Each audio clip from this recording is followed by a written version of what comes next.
Što ste došli na poslednji program debatnog dela ovogodišnjeg festivala KROKODIL. Današnji razgovor vodit ćemo na engleskom jeziku i s tim u vezi, ako bilo ko ima probleme sa prevođenjem, neka se javi. Hvala svima koji nas prate i putem online prenosa. Poslednju debatu ovogodišnjeg festivala nazvali smo Better Together, Strengthening Dialogue and Cooperation in the Time of Crisis i pozvali smo predstavnike nevladinog sektora iz čitavog Balkana da nam se pridruže i da porazgovaramo o tome kako je kriza, odnosno pandemija u poslednjih godinu i po dana uticala na njihov rad, ali šta možemo da unapredimo kroz, pre svega, razmjenu iskustava i dijalog. Ja ću sada se prebaciti na engleski jezik. Hi, hello to everyone. Thank you for being here. This is the last debate under this debate program of this year's festival, KROKODIL. Today's discussion is titled Better Together, Strengthening Dialogue and Cooperation in the Time of Crisis, and thank you all for coming. What is important to be mentioned that this debate is a part of a bigger project that we started in April with a questionnaire and analysis that's used as a basis for this discussion today, but this roundtable will be followed by a series of educational seminars for representatives of non-governmental sector, and we will be talking about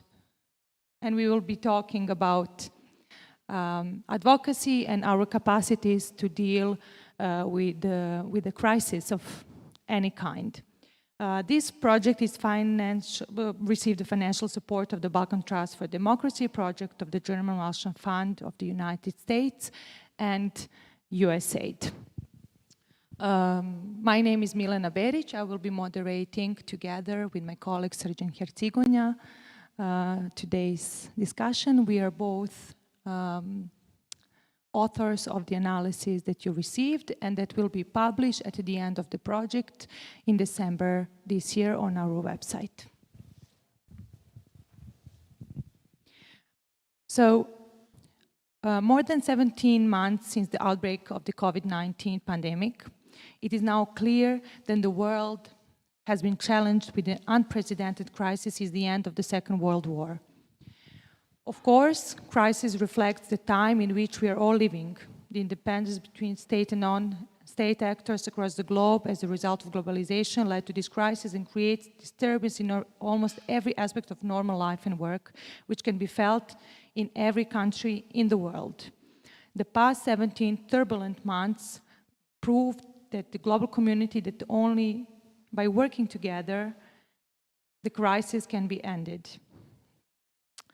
Did the crisis management in the very beginning fail to react accordingly? Indeed, warnings about the pandemic outbreak were regularly issued, particularly by the scientists and some international organizations. However, they were ignored by decision makers and ultimately by power holders. Today, we will have two panel discussions. In the first one, two panel discussions, 45 minutes each, with a break of 10 minutes. In the first one, we will talk about how our organizations face the crisis. And in the second one, we will talk about EU and non-EU countries, how, in political ways, how they help and assist the organizations from non-governmental sectors and the differences among EU and non-EU members. I will now give a microphone to my colleague Srđan. So he will continue with explaining you the basis for this debate and the question that we develop, and then we will open the discussion. Thank you. Thank you, Milena. My name is Srđan Hercegovina. As Milena already said, I would just like briefly to say that the basis of this discussion today is the research that we conducted in the past 2 months in 10 countries of the Balkans, which 5 of them are from the Western Balkans, 4 of them are members of our EU member states, and actually this is only the working, let's say, analysis. It's still in progress. We want in the next few weeks or months to give us some recommendations to the governments. We focus on the independent sector, on NGOs, on creative industries, on the culture sector, and in that part I would just like to say that during our research we went to 2 different parts, let's say. We had analyzed through different articles, scientific articles and so on, the impact of the pandemic on the work of the independent sector. On the second half, we developed a questionnaire that was fulfilled by 54 people working in organizations or informal groups. And when I say organizations or informal groups, it's very important to mention that among these informal groups and organizations, there is a big difference. There are some cultural and small artistic groups that have only maybe 2 or 3 employees, and on the other half, on the other side, we received replies from some renowned, let's say, non-governmental agencies dealing with subjects like human rights, ecological issues, and so on from the countries of the Balkans. And I would just briefly like to say maybe some of the main findings that so far we received that maybe can be the basis of the discussion today, which is that 90% of the respondents said that the pandemic negatively influenced the work of the organizations, that 63% had to cancel activities that they had planned before, that 12% of respondents said that they had to let go, to fire some employees due to financial crisis caused by the pandemic. And almost 80% of the respondents in our questionnaire expressed dissatisfaction with the crisis management by their governments.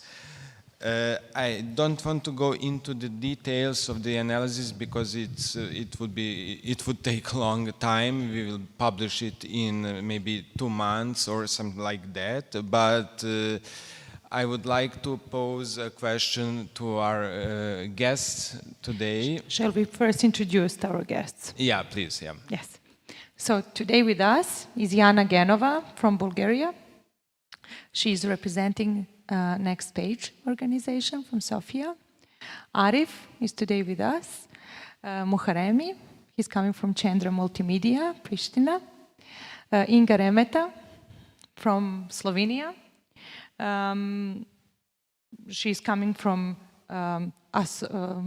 Udruženja asocijacija. Milan Vračar sa nama iz Kultura Nova iz Novog Sada. Lamija iz PEN centra iz Sarajeva, naša draga partnerska organizacija. Daliborka takođe, Daliborka Uljarević iz Centra za građansko obrazovanje iz Podgorice. Magdalena Agičić, Clio Fest iz Zagreba, udruga, takođe i Poljska kulturna udruga. On i njen suprug vode 2 organizacije, 2 udruge značajne. Sa nama je i Jon Coču iz Rumunije. On je inače novinar i kulturni radnik. Predstavlja Scena Nova novine koje se bave kulturom u Rumuniji. Sa nama je Riste Savroski iz Skoplja, Shadows and Clouds Theater i Srđan Hircigonja koji vodi razgovor. We can open now the...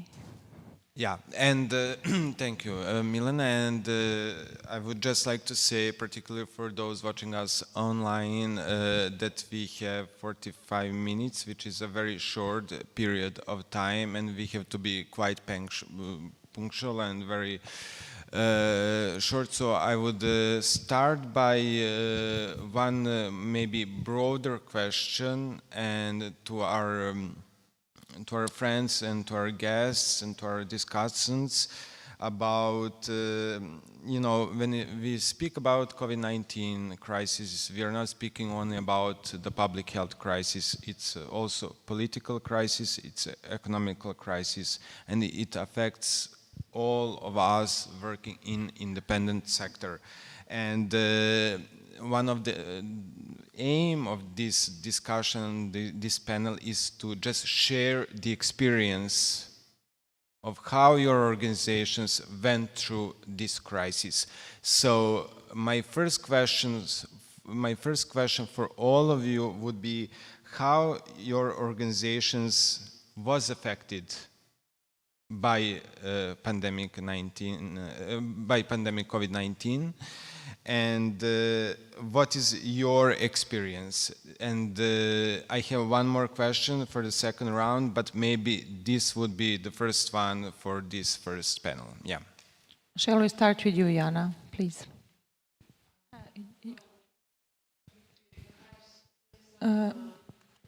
Please use this mic. It works. It works.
Arif?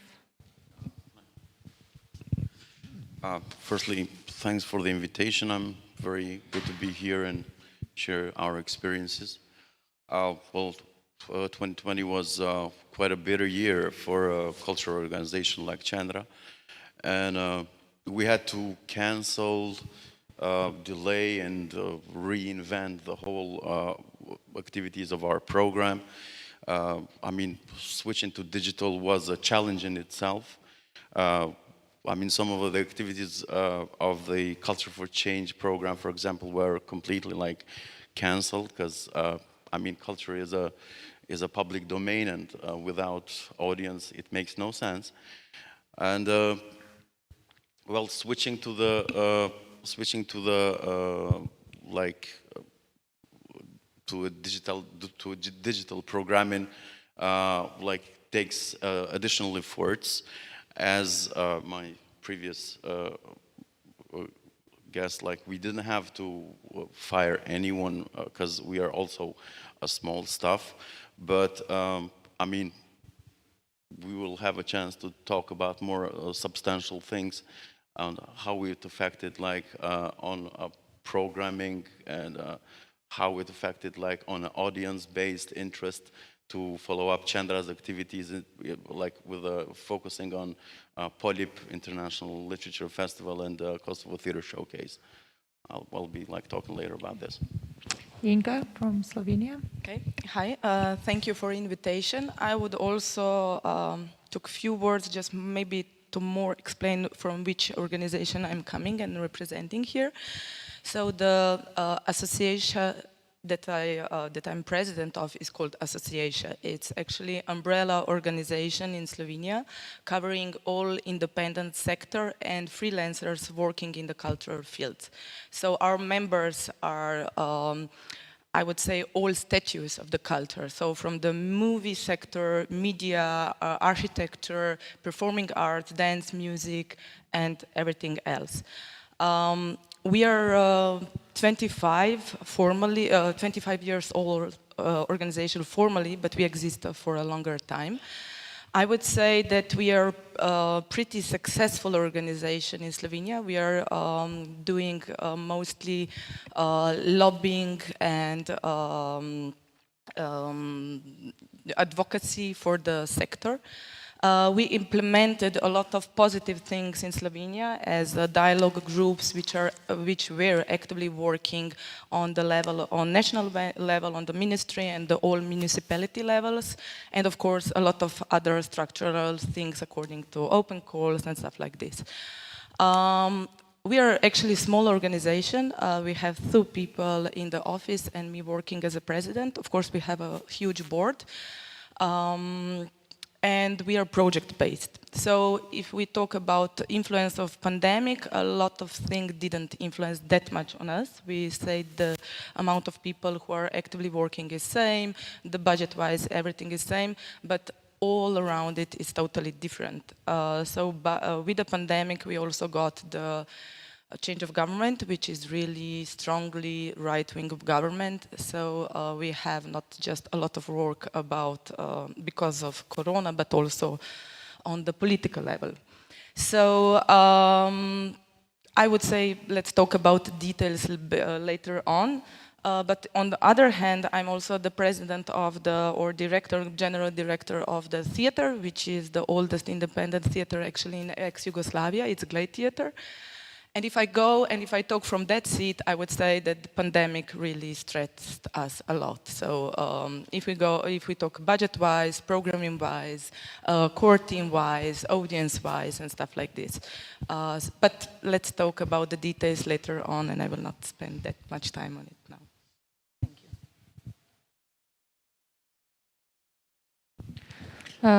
Milan Vračar, Kultura Nova organization from Novi Sad, Serbia. Thank you. Hello, everybody. Sleeping? No? Yes. Thank you for the invitation.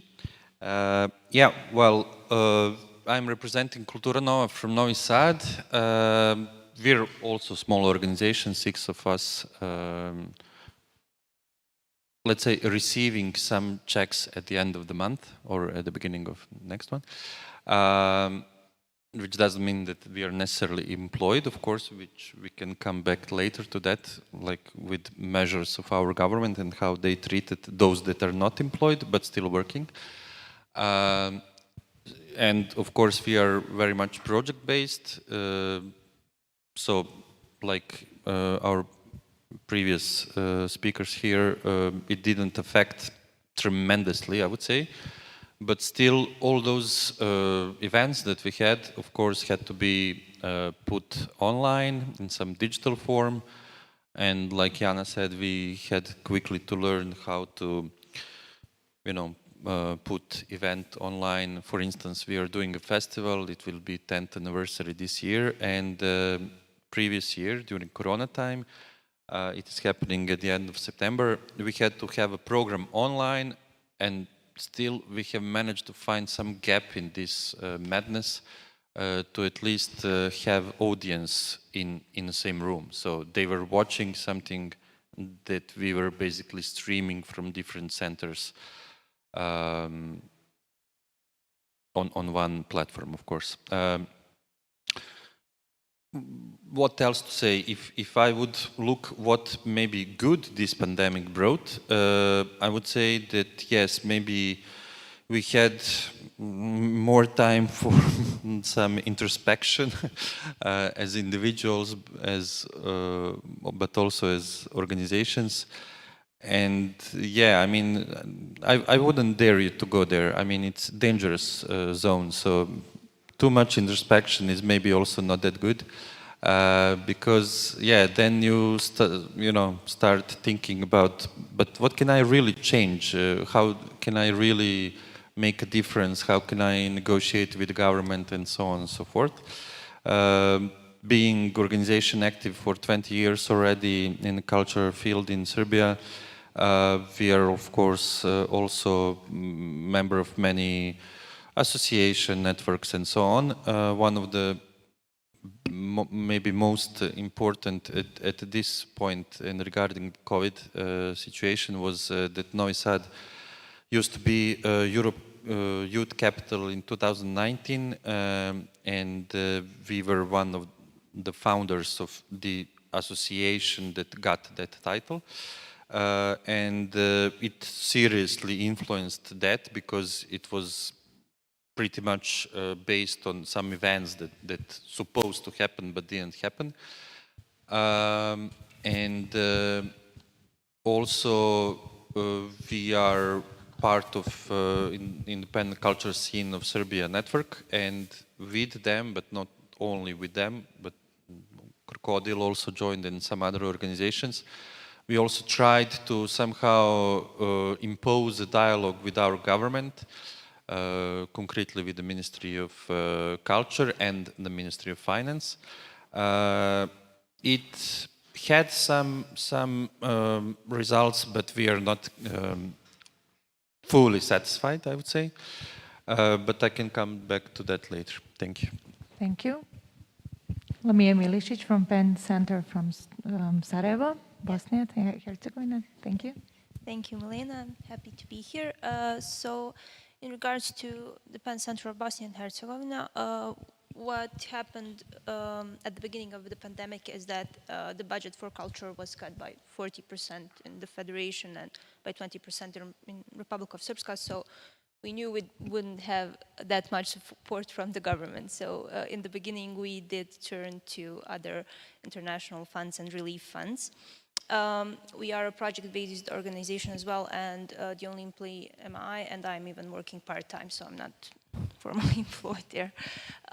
So what happened in 2020 is that we actually organized and brought together women from the Penn Center, and they formed a Women Writers Committee. So they wanted to do something during the pandemic which would help cultural workers, female or male, during the pandemic. And this is what we focused on our work.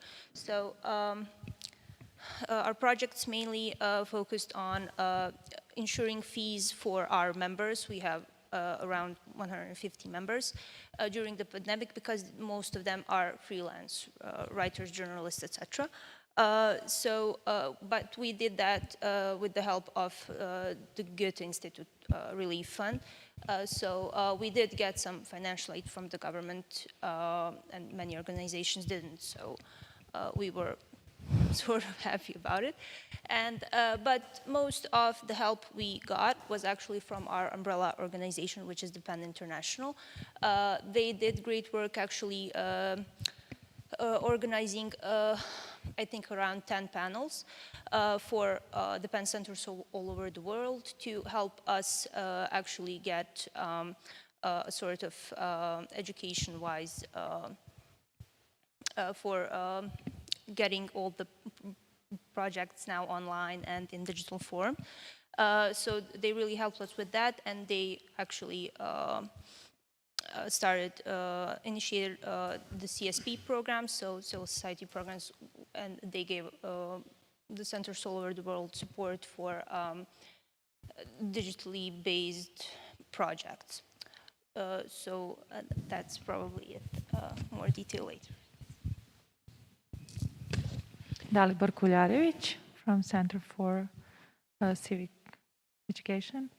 Translation in English from Podgorica. Thank you very much, Milena, and thanks for our colleagues from KROKODIL for this kind invitation and for the opportunity to discuss the topic that seems to be kind of forgotten within all of the challenges that we are facing still in fight against pandemic COVID-19. I'm using actually this opportunity first to resemble all of us that in most of our Western Balkan countries, civil society organizations have been already living in, let's say, hostile environment. Maybe it's too harsh, but I think that all of our organizations who have a critical voice or who are opening some of the neurologic, sensitive and unpopular issues within the society have been already in all sorts of the situations that are not supporting further development, but to the great extent actually checking our limits and how can we actually find all the creative ways in order to provide sustainability. Pandemic COVID-19 has only highlighted that, and I will try not to repeat with my colleagues as coming from the civil society organization which is not only focused on cultural issues but also on the others. I can only repeat that we of course have the problems in conducting project activities because a lot of these included direct contacts and interaction, and switching to the online space was not always so easy, nor it was productive or bringing outputs that we wanted to see. But there is another thing that I think it is also important to mention. It's not only this practical part in terms of the organization that pandemia has brought as the new problem. I think that we all have been coping with the difficulty of posing our issues on the social and political agenda, because pandemia has, of course, and with a reason, been on the first place, but it's been very skillfully used by the decision makers in order to get additional advantage or for the daily for gaining daily political points. So all of the issues that we in principle had a problem to open them, especially in a quality manner, have been totally suppressed. And this is maybe one of the bigger problem than these practicals that we are starting somehow to manage, and especially when it comes to the organization of the events. And of course, I think that also all our authorities, especially in the Western Balkans, maybe not so much in the countries of the European Union, have used to put us in a financial aspect quite below all of the priorities, which has, of course, mirrored the actual quality of the political elites that we have, because they genuinely do not understand the importance of the critical thinking of civil society associations and also of the culture within the society. I will not go into the other details because I would be probably repeating myself, but rather use the time afterwards for some more insight. Thank you. Thank you. Magdalena Agičić from Zagreb, Udruga Clear Fest. Thank you. Thank you for the invitation. I'm happy to be part of the discussion on the topic that I think is really important at the moment. As you said, I'm representing here the association Cleofest, which deals with promoting the culture of history. We are a very small association, but we are the main partner on organizing the festival, Clio Fest, which is organized every year in the first half of May. And you can imagine it was very short time between the beginning of pandemic, between the beginning of first lockdown and the time that our festival should be organized. And let me remind you that we also had an earthquake in Zagreb on 22nd of March last year. So we are actually we were not sure how to face this this thing, but we managed to organize at least something on internet. So it was only recorded material. But we really had our festival.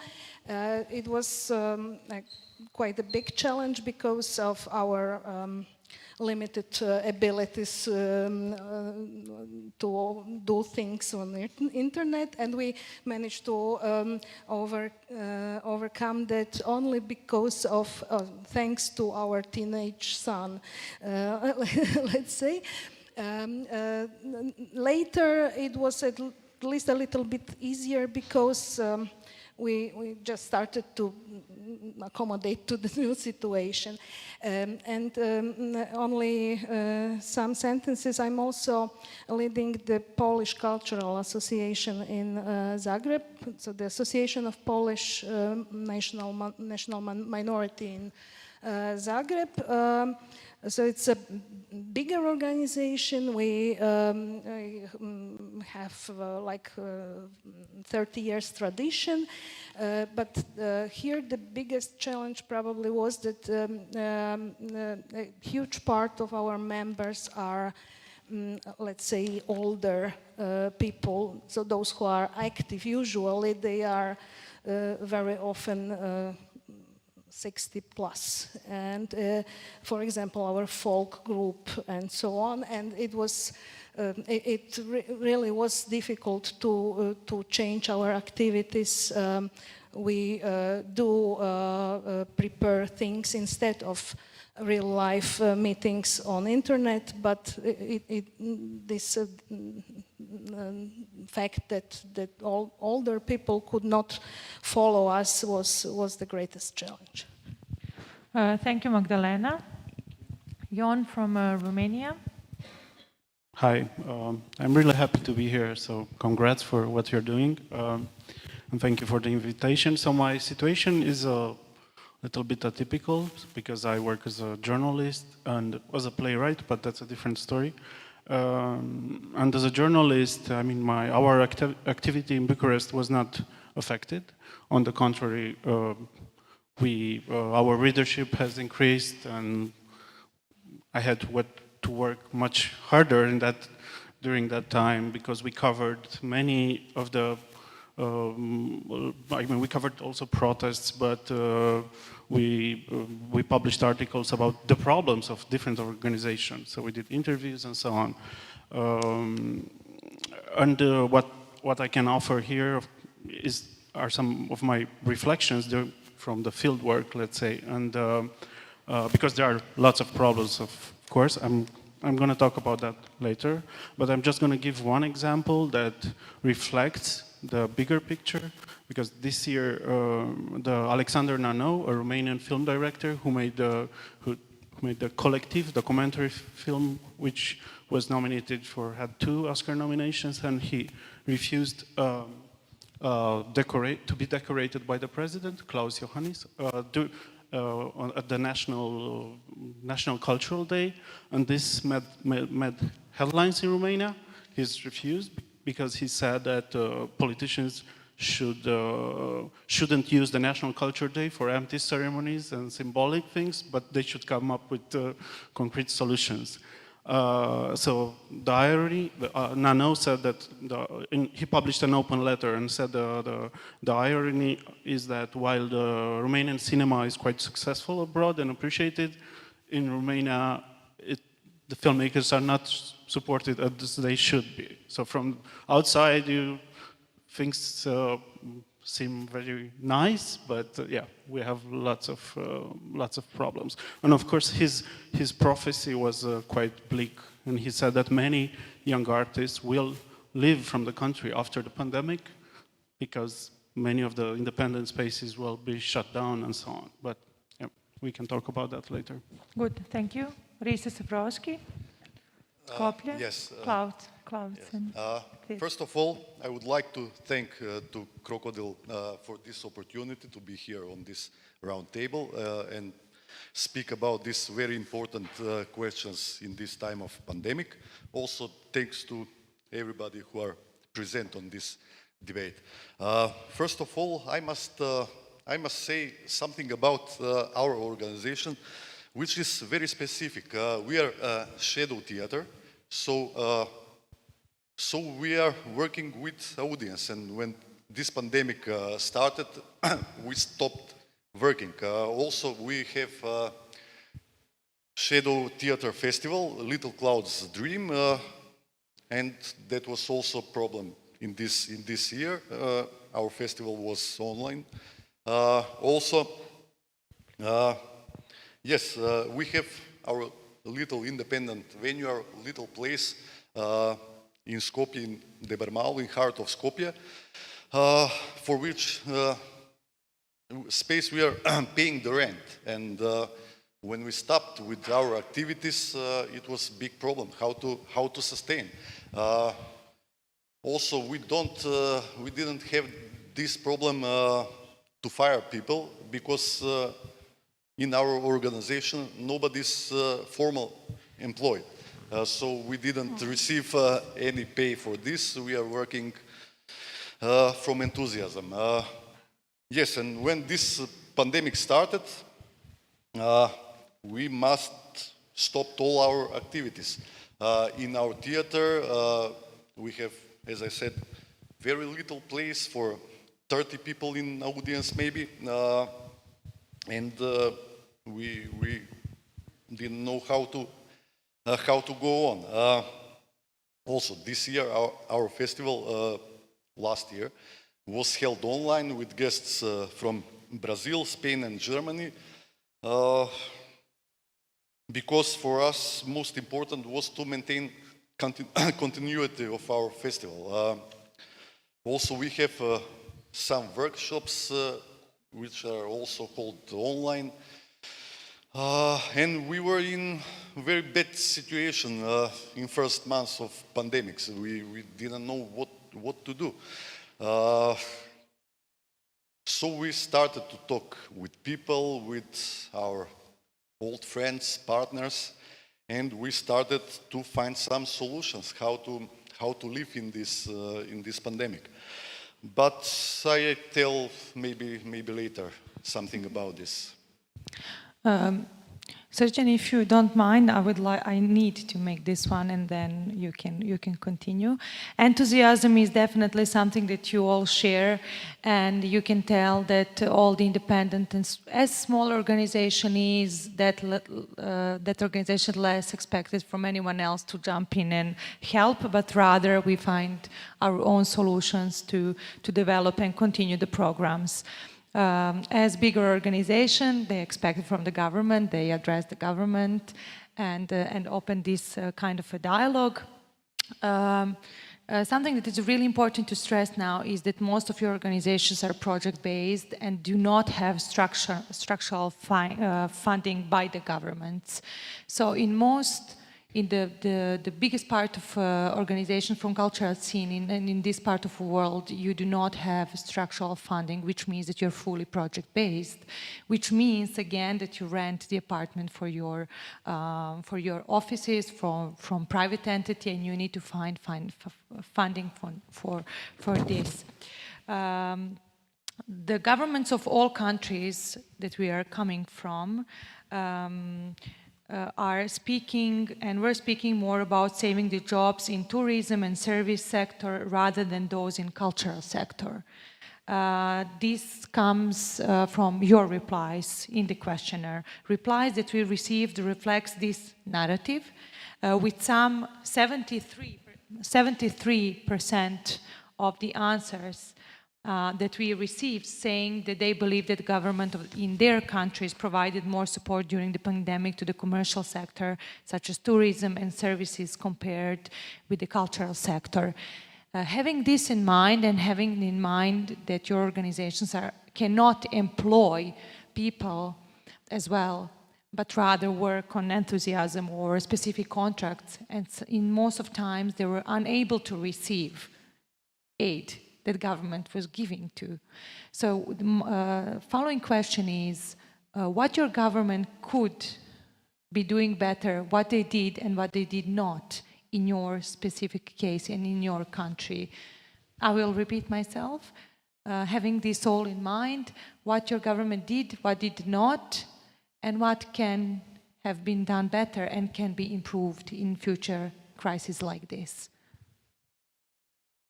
Yes, let's do it that way. Thanks.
And yet you received aid from, again, European Commission rather than local government.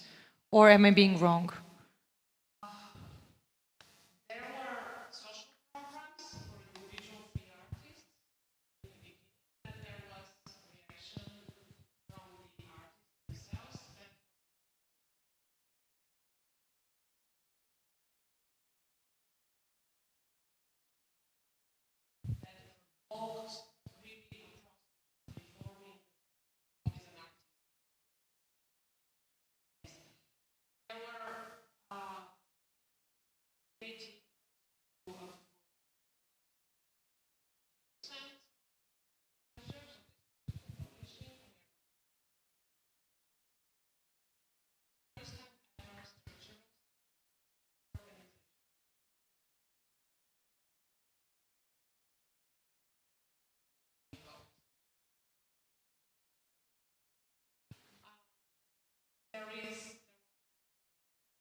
Thank you, Jana, so much.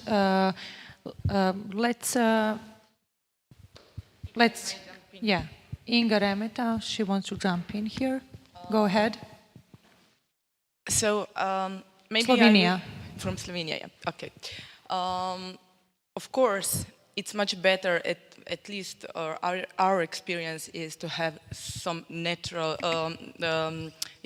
body who is not which is independent. Because in Slovenia, and I think in all our countries, when you go and when you discuss or debate directly to the stakeholders, you may be punished because of that, especially if you complain about the structural things and something like this. So having an organization who is talking in the name of the whole sector is much easier to do. So what happened in Slovenia is our practice, as I said in this introductional part, is that we implemented dialogue groups which were really very active in previous times. So there were representatives from NGO sector and representatives from the Ministry of the Culture or municipality, in which we were talking about everything. When the pandemic came and when the new government and new people on ministry came, the dialogue was totally blocked. So we managed to go to the first meeting with them after like 4 months of pandemic, and they were pretty direct. They said, okay, good for you, we know what you want, but we know how to deal with our job, so thank you, and we will never talk to you again. The other step that we did, and this is part of Better Together, is that we stepped together. So all institutional houses, and I'm not talking just about the theaters, but also museums, cinematography and stuff like this. And the third statue, which is a really strong amateur theater or culture in Slovenia. So we have institutional, NGO and amateur cultural organizations. So on some moment we realized that we are all left alone, no matter are we independent or not. So we stepped together and we did a lot of strategies together. And we went back to the ministry and they said, even better, you are all together, good for you, but we don't care. So what we as an organization did in that moment was just to change totally the strategy and principle of our work. It's not like completely, but we noticed that the ministry who is in charge for our part is not interested in us, so we start working with political parties. That is a new government or old government? That New. I'm talking just about the new one, because with the all previous versions, the kind of dialogue was appearing. So when the government started writing or putting the invention laws for the pandemic, Ministry of the Culture didn't do any about it. So we, as association, were really hard working with all politician parties, and we actually managed to fit in the freelancers, or we called it in Slovenia self-employed workers, in one of the horizontal aids that we did. So what we managed to achieve is that each freelancer got 700 euros per month, and it lasts for, I think, 7 or 8 months. And it helped. But as we already talked about, it was an aid. It was just permanent aid for a living, like normally living. It wasn't a project or whatever based, which we need. Because in Serbia, this was 150. Yeah. One time, 150 euro each. You know, I think it goes according to the standard of the country. So the 700 euros is a minimum payment, like, you know. 150 is not minimum pay in Serbia. Yeah, I know. But I'm saying just for Slovenia. This is sorry. crazy. Not sorry. It was also not enough for our, you know, standard. But of course, at least we did something. Okay. What I wanted to say is, so we achieved something. On some point, new measurements came, not measurements, but the health or injection came for the economy. And they said if you lost like more than 20% of the overall income of the company, you got certain percentage of the injection from the country. No independent organization didn't fit into it. So we were left totally without it. Or the cultural industries too. That's true. That's true. The other thing is that all public companies got 80% for each and every employee, regular employee per month. NGOs didn't fit into that also, so we didn't get anything else than just the support for the employees if organization had that. In the same period, touristic vouchers appeared. So I don't know if you're familiar with that, but this is... We have these here as well. Okay, yeah. So, and it appeared really just in the beginning of the pandemic. So we started talking to the ministry, the first step, why don't we do it for the culture? You know, it would really help for the culture. So we needed a year to come to that. Now we have it from the September on, but we didn't do it through the Ministry of the Culture, but through the Ministry of the Economy. So what I wanted to say is actually that we realized that just the Ministry of the Culture maybe is not the addressed objective or you know, somebody with whom we can talk to. So we started working with everything else around our ministry and, you know, trying to achieve whatever we can for the sector. And we managed to do it. Now it's a big challenge, because when you were talking about the financing and principle of financing of the organizations, in Slovenia we have a kind of different. So we have program budgeting or project budgeting. So if you can fit into the program budgeting, then you get money support for 4 years. Yeah, that is structural funding that I was mentioning. Yes. Yeah, that we don't have. So these are two voices from EU. You can tell that, because the difference between your two voices and what we have to say from another countries is huge. So here I would like to introduce Milan, and then I would like to hear Arif talking about the very same topics, because I think that here we will find huge differences. This is also part of our second panel, but since we are here, maybe we can continue. Yeah. Huh? You agree? Yeah, to skip the break, yeah. Or postpone. Yeah. Go ahead. Although having much sympathy for the Slovenian situation, I was even living there and sharing their fate for a while. It always seems like a fairy tale for me, and something that maybe we can expect, but really in the distant future. I would say that in comparison to that, we are really in some rudimentary level of development of any kind of talk, any kind of dialogue with our government. So, I mean, I guess that most of you here are from Serbia, so you probably know that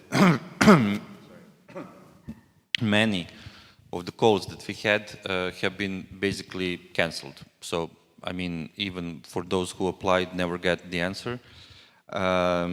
It was the case with Belgrade, it was the case with the province of Vojvodina, and so on and so forth.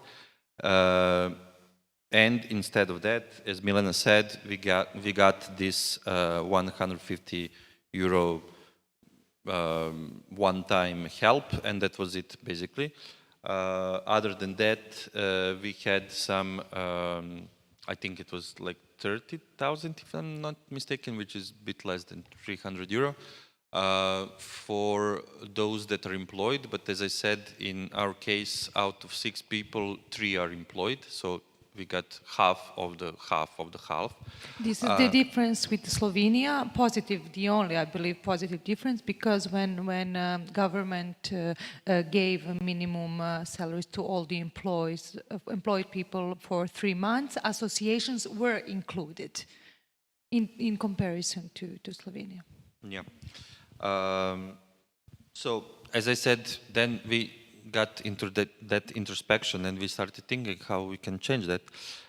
So we got into a dialogue with the Ministry of Culture and with the Ministry of Finance. I wouldn't bother you, I would really try to be short. This was a bottom-up initiative. Yeah. So just for you to understand, Exactly. we organized ourselves spontaneously and meeting every Wednesday in order to find a way to address it. This was completely bottom-up initiative, and this is how we developed this project, to learn from other countries. Yeah, please continue, Milan. Yes, exactly. I mean, we are facing, and it is not just from that year, it is an ongoing problem that is lasting from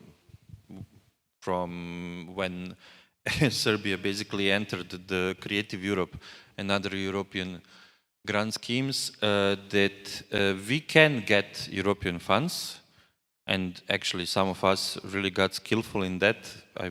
Kultura Nova, I think, is one of those that got most of those funds. But still, what we are doing by that is that actually we are digging our grave, because we cannot ever reach, and I'm saying it openly even in creative desk panels, and because it's true, you cannot get enough co-funding, matching funds in Serbia, no matter who you are.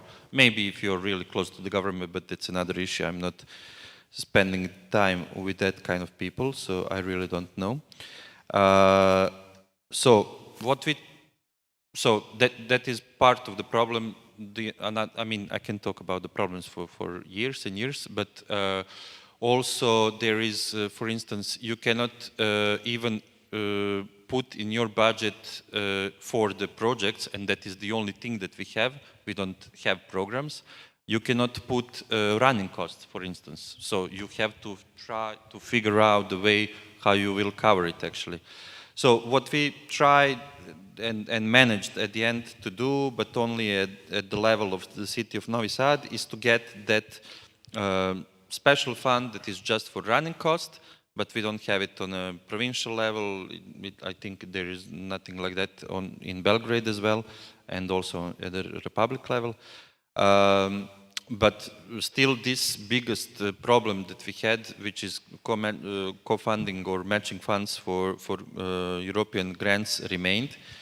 So we got into contact with the ministry. As Milena said, we really tried to be as transparent as possible. We published this call for organization to all the mailing lists and everything that we had.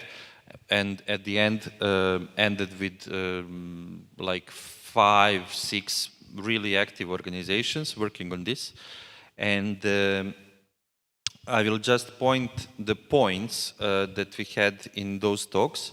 So we talked about increasing the budget according to the call that is for the support of the projects that are already supported through European grants.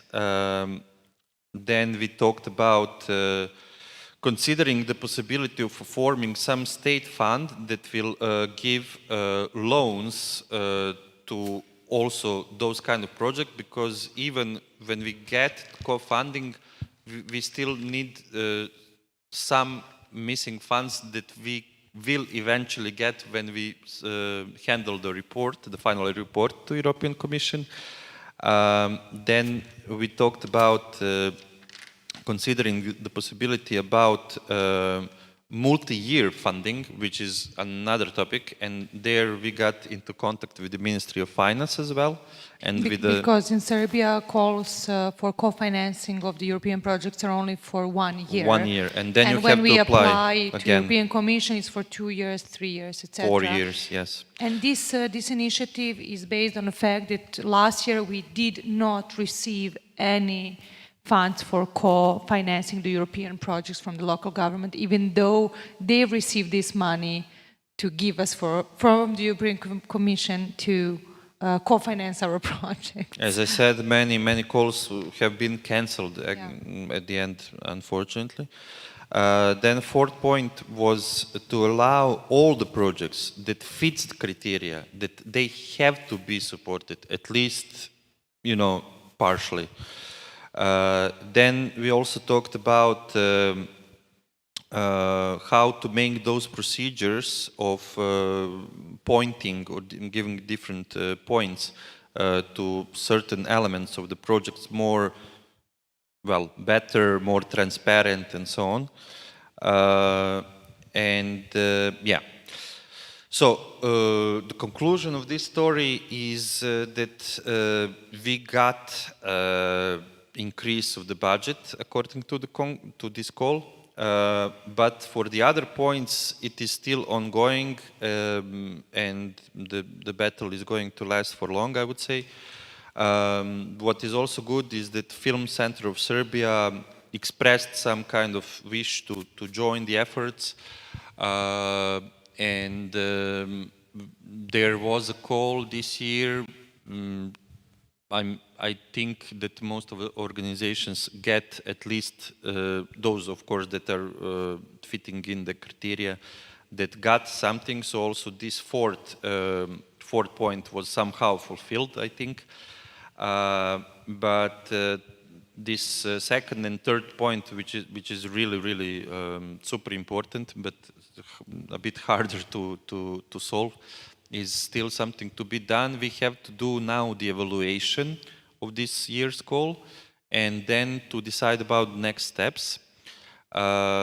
So this is also kind of a call to whoever wants to join that effort to really join us and to to try to change something. I would also like, just at the end, to say something that during the COVID, we actually had more time to deal with that. But now, when the project started again, and then when we started doing all the things that we supposed to do, we are actually also facing another problem, which is lack of our capacities to deal with that properly. So we don't have time to go to the meeting every week, to talk, to push, and good advocacy actions really requires you to be there constantly. Yes. Now I would like to hear Arif and Daliborka. When you have a lack of government support or a dialogue, then you need to turn and ask for assistance or help from some international organizations, even from United States, and that find their interest to support you and help you. Can you tell me more about it, as you are coming from Chandra Multimedia? Like, when I think now, like 2020 was a very long year. I mean, it still echoes now, but yeah, like, I mean, the year started like when during April 2020, the Ministry of Culture launched the title that it want to provide 5 million euros for independent cultural sector, which was like a hoax, let's say. It was a really dirty comedy, and well, the 5 million were never shared. In the end, by October, just during election time, Ministry of Culture somehow launched a call for individuals, not for the organizations, and few people benefited from it. It was not a package. It was not a help. It was not an assistance. I mean, it wasn't like a complete improvisation. And then, after the elections, the new government took power after a couple of months, and they started to address the issue with a little bit more seriousness. Like now we have, for example, because the Delta variant now in Kosovo is peaking, and they opened this package for economic stabilization, which also encompasses the cultural sector. But in this regard, I really want to focus on the lack of dialogue between the independent cultural sector and the government, and the ability or inability of the sector to impact the government. In Kosovo, the cultural independent sector is very fragmented. I believe it's more or less the same in the region. And it's sort of like mild hostility between the organizations. And that is, I believe, the main factor why the organizations cannot be unified and have this internal dialogue in the times of crisis and impact government decision and lobby for their benefit.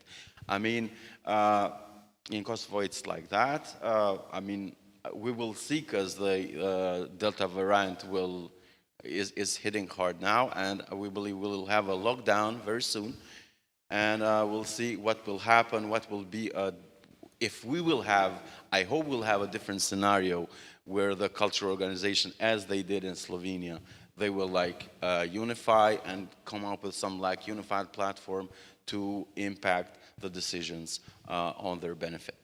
Wonderful. Thank you, Arif. I will give a short note Daliborka has, and then I will give a microphone to Ekmel Čizmeđioglu from EU delegation. He wants to jump in to Serbia. I mean, reflecting back on what the government did or did not during the pandemic when it comes to the civil society organization, independent culture organization, and artists, etc. As previously said, I mean, this was really at the bottom of their agenda, and some of the things have been done. I have to say also that in Montenegro we had a change of the government after decades of the previous authorities, and it happened in August last year. Actually, tomorrow will be a year. And I'm mentioning that because it's very important concerning the approach towards this sector and especially when it comes to the financing. First of all, the previous government had a, let's say, small program for the culture organizations and for the artists, which happened in the late spring 2020. It was competition-based, but it was quite meaningful. This is something which I would call financial support, because in the analysis we have this difference between the financial aid and financial support. But this has not continued, nor it was, of course, enough when it happened in such a limited framework. And the competitions for the public resources, which are annually happening and should be done in the first quarter of the year, actually ended up like in November and December, and basically organizations were able to use the funds only at the end of the year for what was happening the whole year, and not retroactively. So the whole year was, in a sense, lost. But co-financing was done regularly. This was the only thing which was working, and I think that this was the, let's say, sort of the relation of the previous government towards the European Union. They wanted to say everything is right because they probably thought the European Union will be only looking at this part, not on the others. On the other hand, this government is very complex in many aspects, and I will not go into these details, but a very important thing for this, the focus that we are having is that we pass the budget only at the beginning of July. This means that all of the public institutions working in the sector of the culture were also not able to fully use the anticipated budget, but they were working on something which was called 12th of the budget. So it was really, really on a minimum, and in some of these cultural institutions they had to cancel or even to scale down the planned cultural manifestations and related programs. When it comes to the civil society organizations, the budget is still not functional in part of the public halls. With co-financing, it's already functional.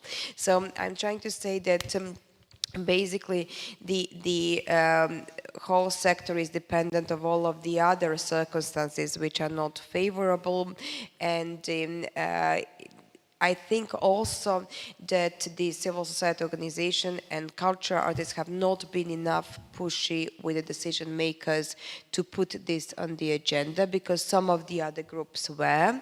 And it's even now, it seems to be like we are all tired of this. I think that this push was more visible in the first wave of pandemia than it is now, which is not good and should be changed immediately, because if we are not loud enough, I'm pretty much sure that these decision makers would be more happy and would even less take care of. Srđan?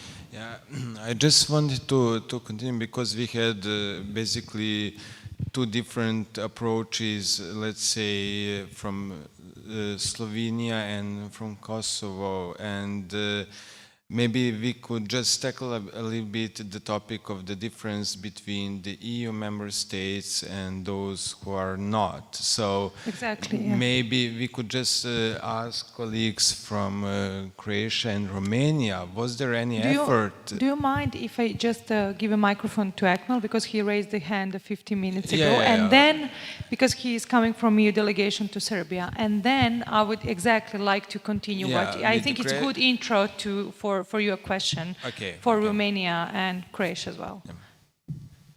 Sorry to jump in. Actually, I'm Ekmel Çizmecioğlu. I do work for the EU delegation, although here I am in my personal capacity. All right. And thank you for the invitation to KROKODIL Association, and thanks for all the participants who have come from different countries in the region.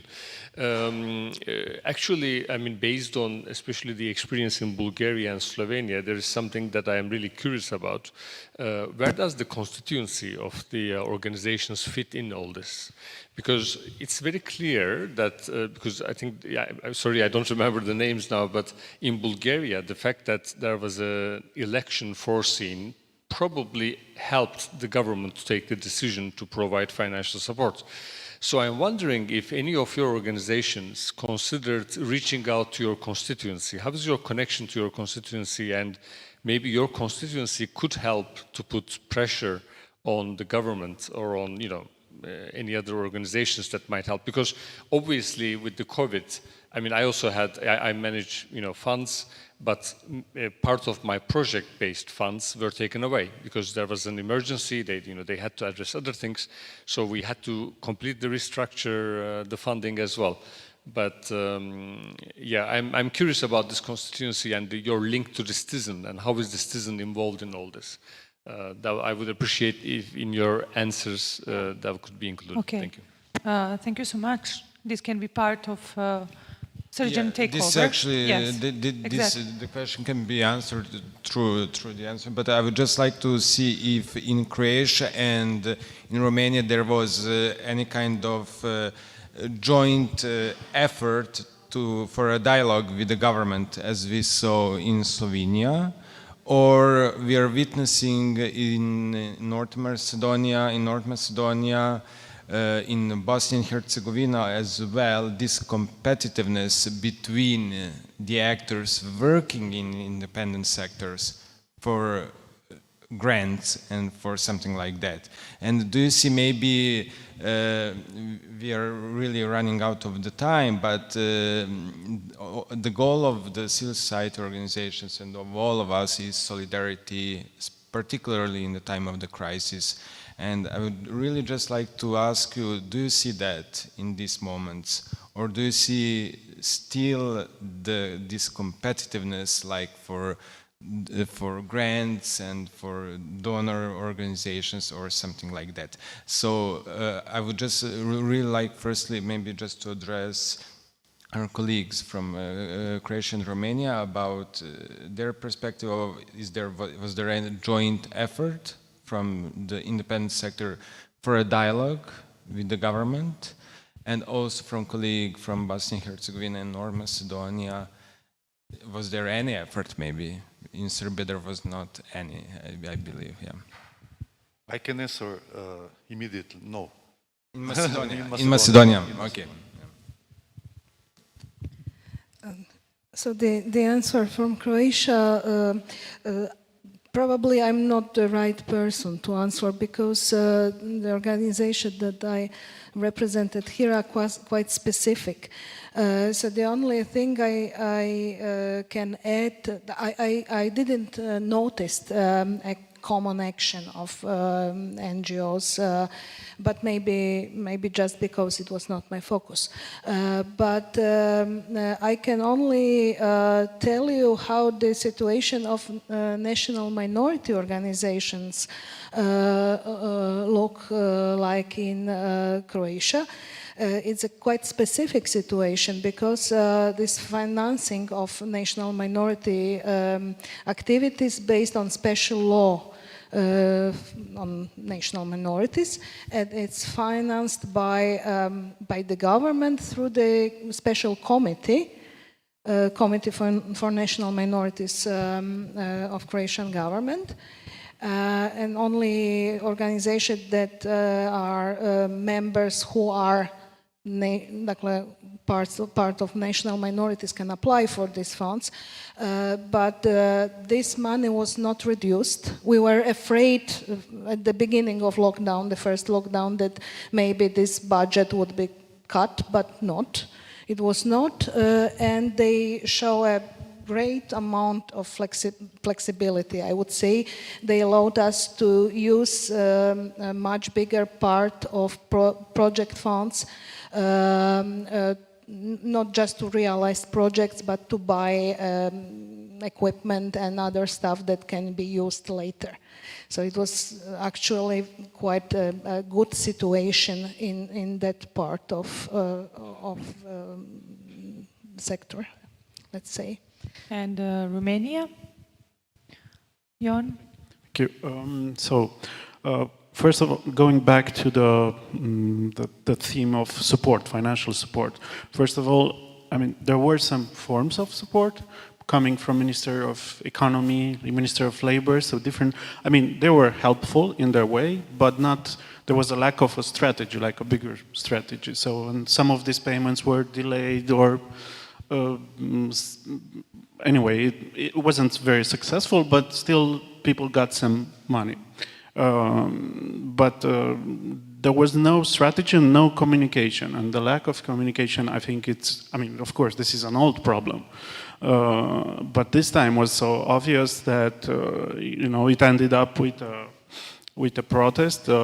This spring, many independent artists came to the Minister of Culture, in front of the Minister of Culture, and they brought with them some objects, like every artist had an object that was relevant to him or her for their activity, and they left the objects there around the minister, but no one came to even talk to them.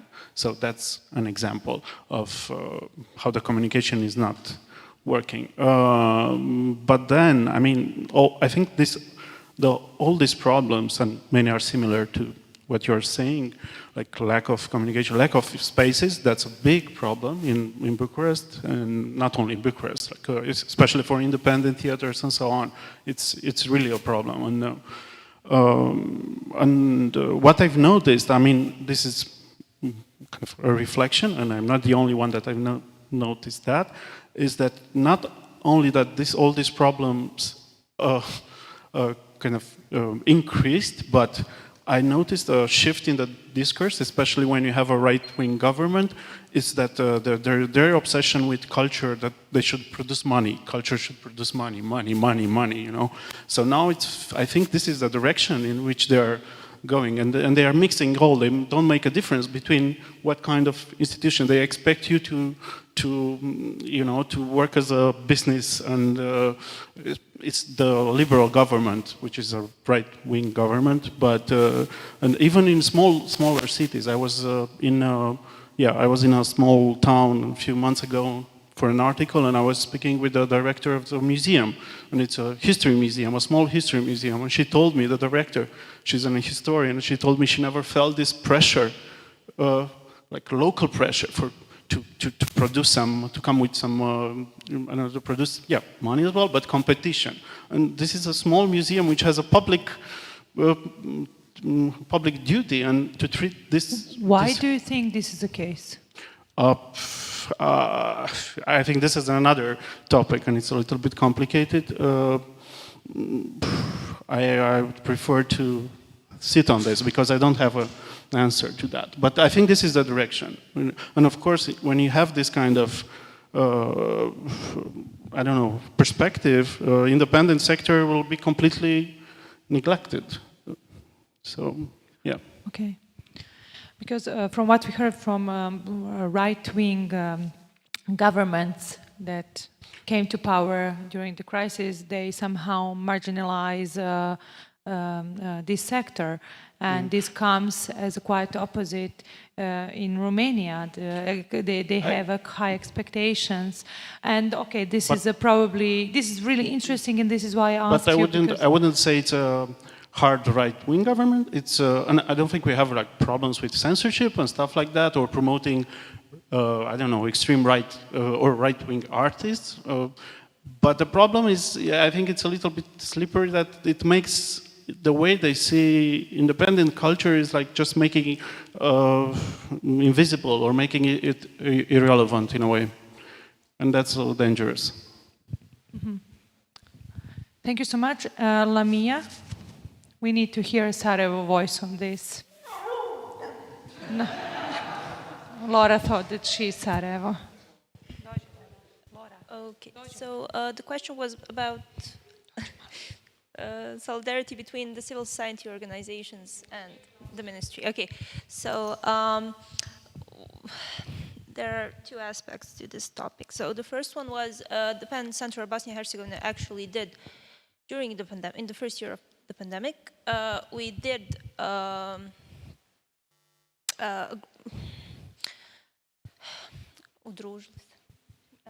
joint thing with 6 other organizations. That was like the associations of film workers, architects, artists, etc.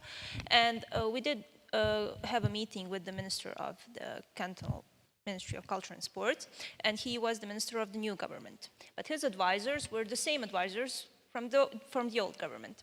So what the minister did was not actually so much, didn't have much knowledge in or into the current situation of our associations. What we actually asked for is to give us back the aid they gave us until 2019, which was like 4,000 euros yearly for just utilities and the account, and that's it, like that's it. And they cut that during the pandemic.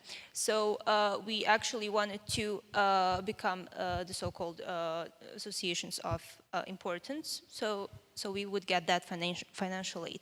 What the advisors told us is that they cannot legally give us more than 7,000 euros for all our projects. So what happens is when we apply with like 4 or 5 projects. Each year they give us 7,000 for all those projects. So that's how it goes. And that's the money we actually pay utilities for out of. So it's not, it's all a big mess.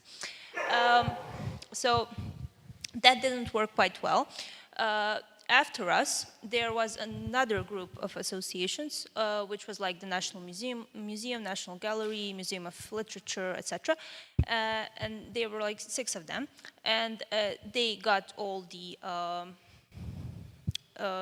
acknowledgement, like associations of importance. And when the open call, this was not what they wanted. They wanted financial aid for being associations of like for many years, etc.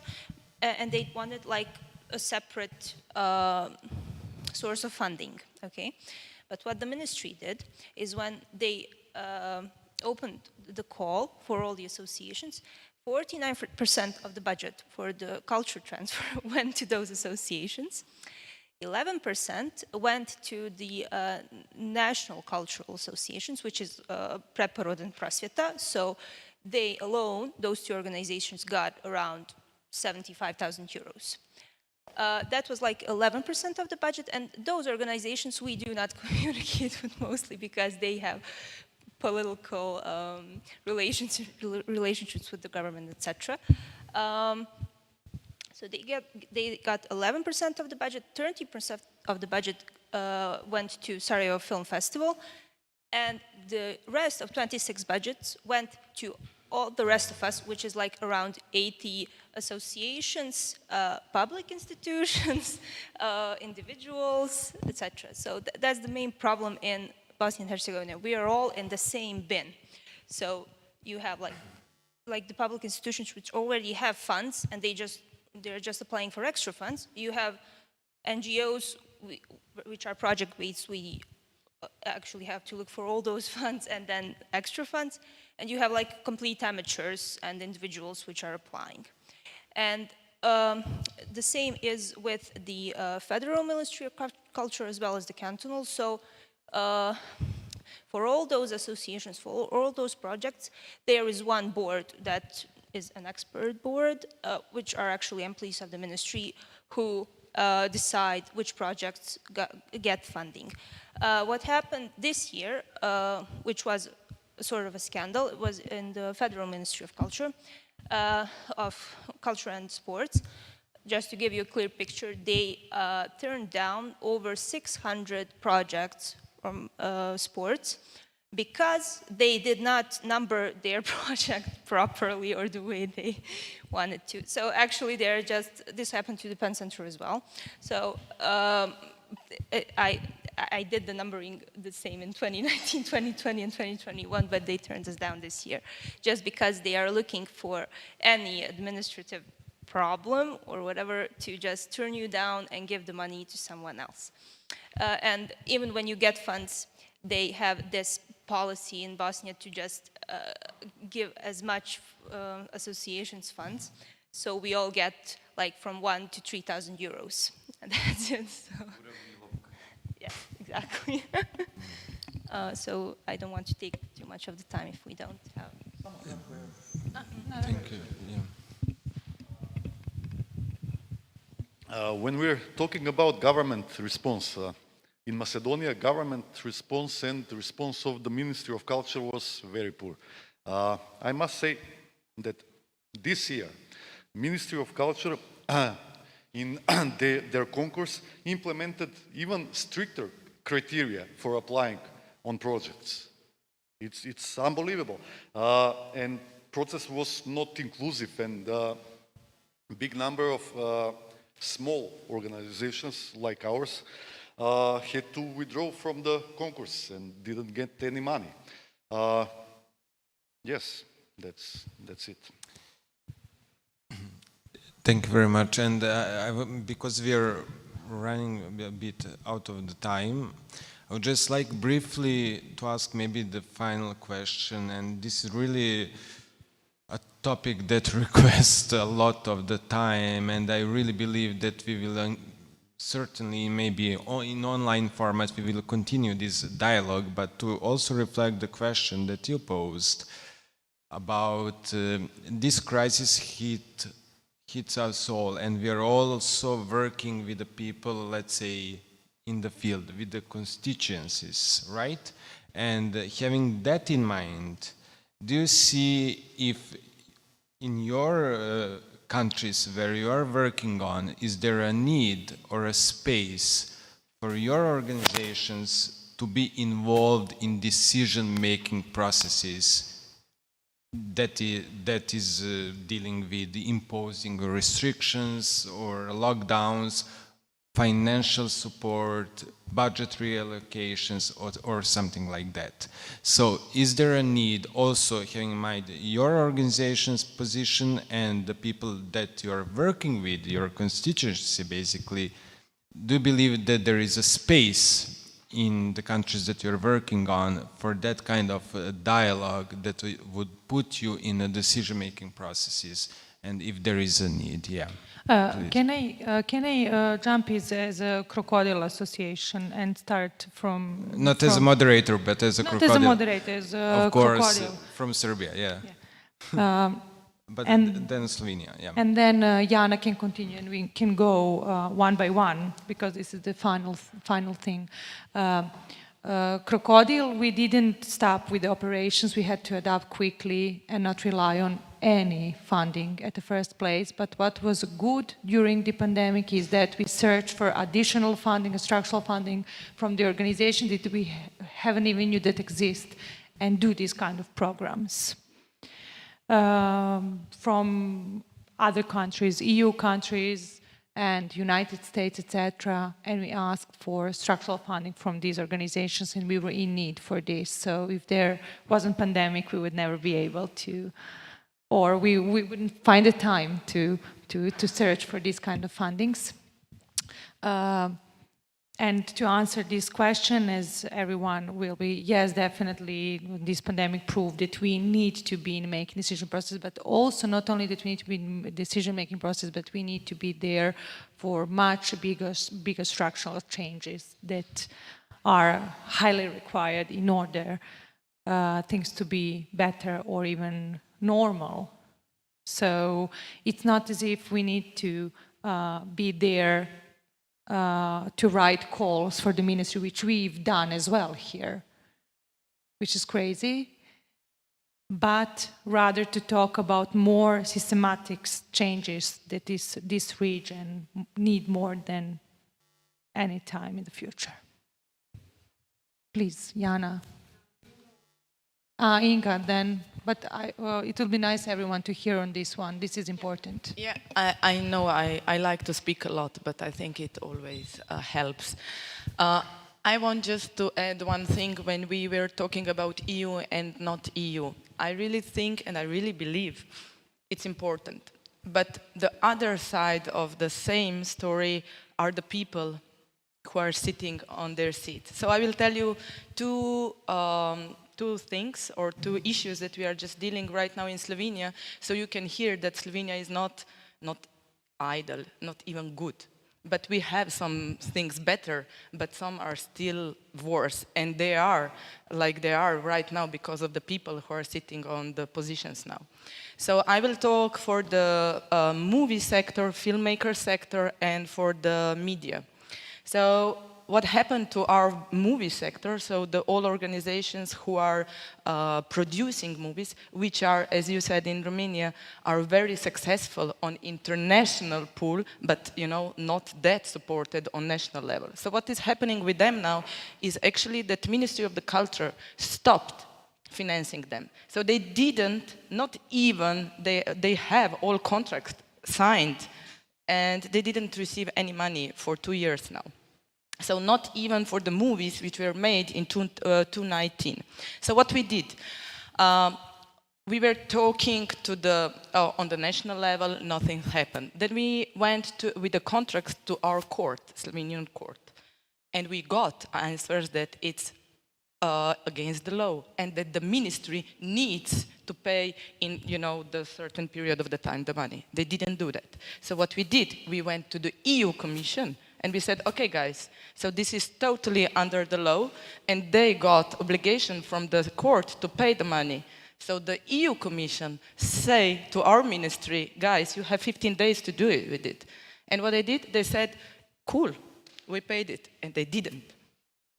Still. So the money of movie sector, they got like 80% of the money for the 2019, not yet, nothing for 2020, and they didn't got the open call for the new perspective. And similar situations happened to the Slovenian Media Agency, which is public institution, but they are politically, not independent. They are not receiving money for the whole year this year. So we did the same. They went with the contract to our court obligate ministry to pay the money, they didn't. We went to EU did the same, and they are not doing it. So, it's not about EU support. It is, of course. If we have support from the EU, we feel better. Like, okay, somebody understands us. But we still didn't get the money because certain people are sitting on the certain positions, and we cannot go through that, not even with the EU paper. So the fairy tale is somewhere, but the reality in the fairy tale is, sometimes a kind of different. About being involved in decision making, of course, it is always place, and there is actually always a need. But the thing that is happening from our perspective, or how we, we are facing it, not just in this year, but always, it's the position when the decision making are feeling insulted, like, aha, you are the ones who will teach us, and our position is always like, no, we are not trying to be smart, but we are coming from the ground. We are dealing with the situation, with the structure, with the fucking budgets from the Creative Europe, and we need what we need, and we want to go to talk about it, to make your things easier, to make our life easier. So I think the main thing that we need to cross is actually like democratic dialogue and not being insulted if somebody who is not on the position telling you how things could be better made. And just one more positive thing, and I will stop. Matching funds for the Creative Europe, what we did in Slovenia is actually, we were receiving it from the Ministry of the Culture, but it was like 2,000 euros per project. And we said, okay, this is not what we think. So we went to the Ministry for Public Affairs, because they have a part of the budget which is aimed to NGO sector in general. So we convinced them that this is the part that is really missing. So what we achieved is actually that they are having open call for matching funds for European projects, and they are covering 90% of our matching funds, which is really a lot. It is aimed to all sectors, not just for the culture, but in Slovenia we are also very successful in European projects, so most of that budget goes to the cultural sector. But, you know, on some point when we realized that Ministry of Culture does not really get the point of the project, it's not taking the money, but bringing even more money to the Slovenia and to the sector, we said, okay, then we will go to another address, and we went to the Ministry of Public Affairs. So I will stop talking. This is topic for creative desks in local countries. This is something that we need to address as well. This is important that we were talking from the organization which was covering all the which had the policies or the strength to do it. Jana? Yeah, somehow, maybe to jump on one thing I was saying. First of all, we are smart. Okay, not just pretending to be smart to go back to. Whether or not the membership makes a big difference in culture. To cut a long story short, no, it doesn't actually. As you know, policies that are within the mandate of national governments. But there are large differences in the environment in which you operate, so you can talk about democratic dialogue, I think was just saying. There is a transparent or better working judicial system that you can rely to. There is rule of law in a different level, so there is some the changes in the environment do indirectly and directly affect the cultural sector at large. And that brings me to Sergeant's question on competition, which I want to jump in. Not on the constituencies, sorry, we can maybe discuss it later, which is also important. But on the competition among us, so to speak, this has been going on for more than 20 years, this conversation. I'm fully with you in concerns about this. I can entertain you with quotes from our Facebook groups. Music versus performing arts, commercial art versus NGOs, free artists versus state theater artists, all that, amateur versus whatever. There was even, because in the calls for money, they would say, for example, I mean, in the ministry itself, they would talk, no, we have you, and then in a few hours we have music people. And then we have we have the theater people coming for a dialogue. I mean, this was also, if you have a partner in that dialogue that you respect, I think it's our responsibility to stop these divisions immediately when they, what the hell, we have music people coming.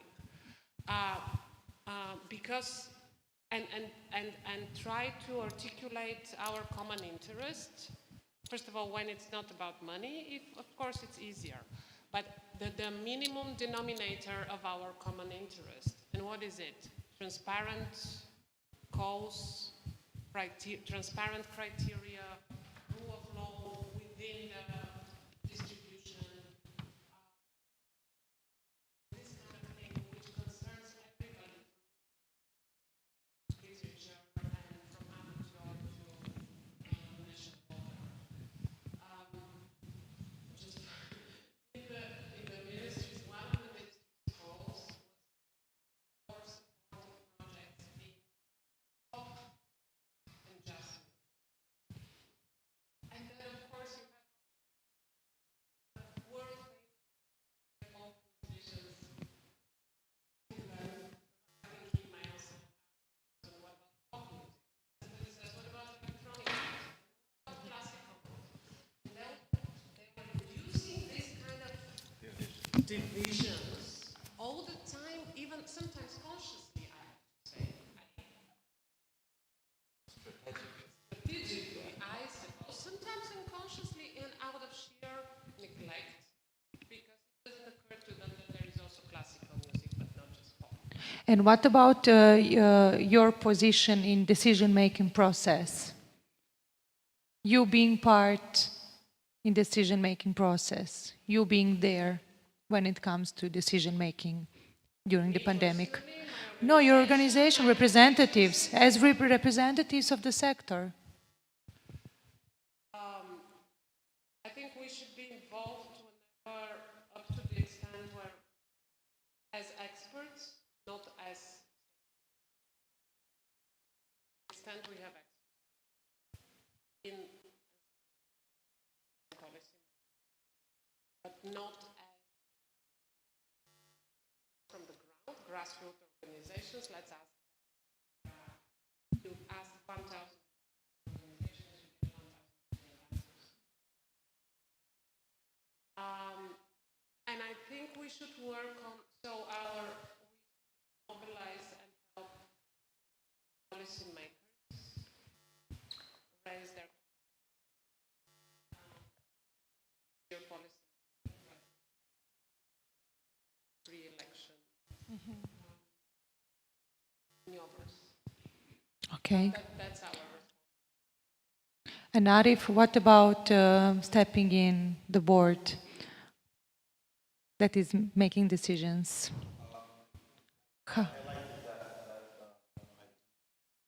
Sorry, like I highlighted that idea that independent cultural sector in Kosovo was completely unable to raise their voice, or there was any mechanism or instrument to come closer to the ministry and amplify, their needs, but considering that we are in a closing session, I would just wrap up what I was intending to say, because I see culture and arts as this social software, that tackles the fears that someone other may not voice. And as such, there are three main, for me at least, there are three main challenges for the cultural organizations, especially in the times of COVID, since COVID surfaced many internal problems of the cultural sector. Basically, cultural organizations make program for the public. COVID enables that. With no public, well, there's no impact, right? And that's the greatest challenge, because with no impact, one can question the existence and the role of a cultural organization. This is the challenge number one, basically the public and the impact of the organization. Number two is artists and cultural workers need to reimagine and reproject their program and their activities in the times of COVID. Because art as a tool for social change needs to be it's online now, but we can question how was the impact is online. And the third challenge is funding, which is very substantial, because we were talking about money, and money is substantial for the well-being of the cultural organization. Basically, they need to come up with some creative ideas to impact and influence donor support, if not governmental support. So they could carry on with their program, and especially for smaller organizations that are out there in the margins, in the villages that operate, and they provide some cultural life for the communities out there, not to close their shop. I mean, because this is especially now, it's a dangerous time for them, because they could close their shop. These are the main challenges that I see. I mean, I will stop it here. Okay, because we need to finish shortly, I would like everyone else to answer about your role in decision-making process, generally speaking, but especially during the pandemics. That is something really important that we need your feedback. Yeah, there are actually many questions, and I would just briefly like to answer about these constituencies. Well, I will actually start from what my colleague just said. I think actually it is very important time for the culture. It is really up to us to give some answers to the world that is happening around us. From one hand, we have this issue that we totally beep off the nature. I avoided your mistake. And there is this new agenda, new European Green Agenda, new European Bauhaus, etc., etc. So some very important issues are happening, and I really think that it is up to us from the culture sector to get that impact finally, somehow to claim the needs of the common people, let's say. Is everything okay? Okay. That brings us to our constituencies. Yeah, that if we go that direction, we will face many challenges, of course, and one of that is also the funding, and that's why we are also thinking about how to change this pattern, how not just to target the governments, but also to see whom do we have among us and who is our base. So we are thinking about Patreon and other strategies, how to involve really wider sector of people, and yeah, we will see where we will go with that. But still, this is, I mean, this battle with the government is still to be fought. So we still have to fight this one, but also having in mind this bigger picture, let's say. And role of Kultura Nova and me personally in this would be to, as I already mentioned, I mean, go on with this advocacy process with the ministry. It was also very valuable here that I heard some of experiences from Slovenia, Bulgaria, and so on. So it already gave me some ideas how we can go on, maybe. And really to build that support as wide as possible. So I think that's the mission. Thank you. Lamia? So in regards to being a part of the decision-making processes, yes, so I think it's actually crucial, and some of like our major artists, mostly film directors, etc., during the pandemic stressed this out because they had heavy cuts on their industry.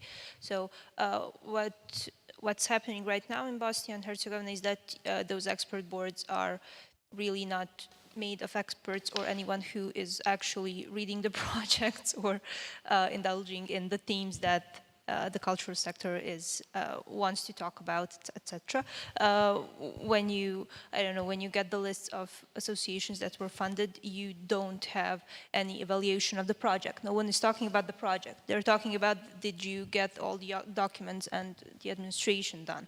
The project is less important, and also the contingency of the project is not of the matter. For example, this year, Jazz Fest Sarajevo won't be held after 27 years, so because of administrative issues.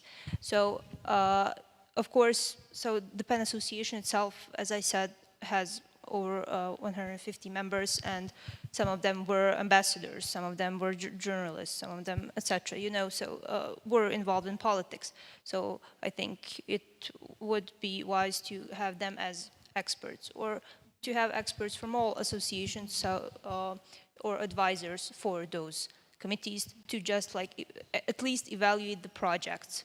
So the funds would be given in terms regarding to the project and not regarding to the documents you apply with. Thank you. Montenegro is deeply politicized and heavily polarized society, and that also has its reflection towards the relation with different stakeholders, including civil society organizations and culture, which are often collateral in these, let's say, high-level political talks.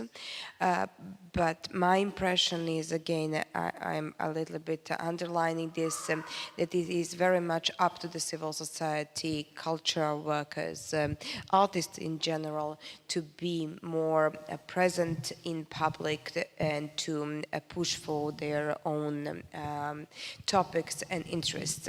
And this requires, of course, more of the networking. And as we are also talking about the problems which are quite similar through different countries, including those of the EU, I think it would be good also to think more about regional and more wider networking in order to approach our governments, because that could have, together with something which is from the country, stronger impact. I don't believe that it is possible also in this specific situation in Montenegro to keep the civic spirit and civic concept of the state without including actually civil society more effectively, and especially artists, because they are giving the quality and creative essence compared to something which is fight for the very sometimes very pragmatic goals and trades off. I mean, we don't have, the major problem is that we don't have a policy making process, but we have a continuous trades off. Thank you. Thank you so much for this. Is important. Only a few words. So I can only agree with majority what was said already here. And my two main conclusions would be that I don't know, probably unfortunately, the politics is quite important.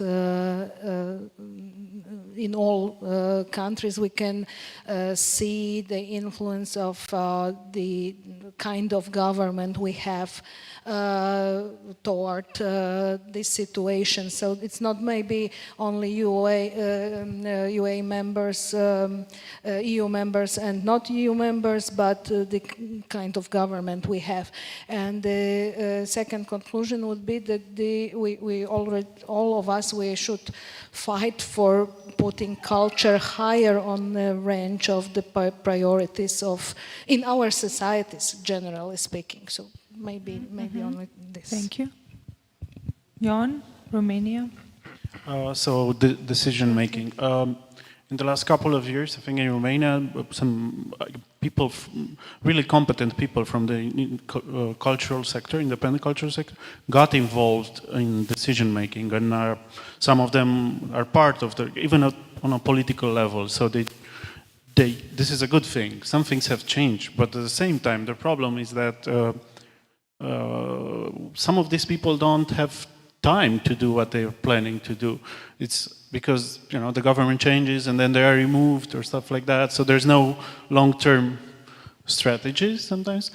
And also, I think, and that's a bigger problem, we put all our hopes on individuals, like a savior figure that will, even on a big scale, you know, politically, and not on a permanent institution or something that has a, it's not just based on one figure and that's all, because I don't think that's a solution on for the future. And finally, North Macedonia. Thank you. And decision-making Yes, first of all, I'll agree with my colleagues on most things they said. When we are talking about decision-making process, we don't have, unfortunately, any impact in decision-making process or in some kind of dialogue with government or Ministry of Culture. At least our organizations and organizations like us, which are very small. But yes, like Arif said, we must reimagine our activities. It's the example of our organizations. Before the pandemic, we were only making theater performances for public, and when this pandemic starts, we started to work on projects. We never applied on projects before, and when we start with this, I must say that we are very good. We received some grants. I must We are working with Goethe Institute in Macedonia. Also, we are working on 2 Erasmus Plus projects. So, yes, we must be creative in this time of pandemics. And that will be it. Thank you so much. Thank you. We ran out of the time, and I just wanted to say that I believe that we just spoke about one layer of so many things that are happening and that are so important. And I really do hope, as someone who is been collaborating with the Crocodile Associations for years now, that we will continue, and I believe that this type of discussions are really necessary in this time of crisis, as the project is entitled "It's Better Together" to share these experiences. As someone who is really involved in civil society in Serbia for more than 50 years now, I heard some things from the region that I didn't know about during this pandemic, and I really do hope that Crocodile will continue with this type of events and discussions. And on my behalf, as someone who was involved in this research part, thank you all for coming to Belgrade. And now I would like just, Milena, to ask you to close the debate. Thank you, Srđan. Your contribution is highly valuable. And 3 points that we can conclude is that we need knowledge, we need a dialogue, and we need long-term planning, strategic planning, all together. Thank you for being with us. Follow our work since we will continue. Thank you all for being so patient and listening to us.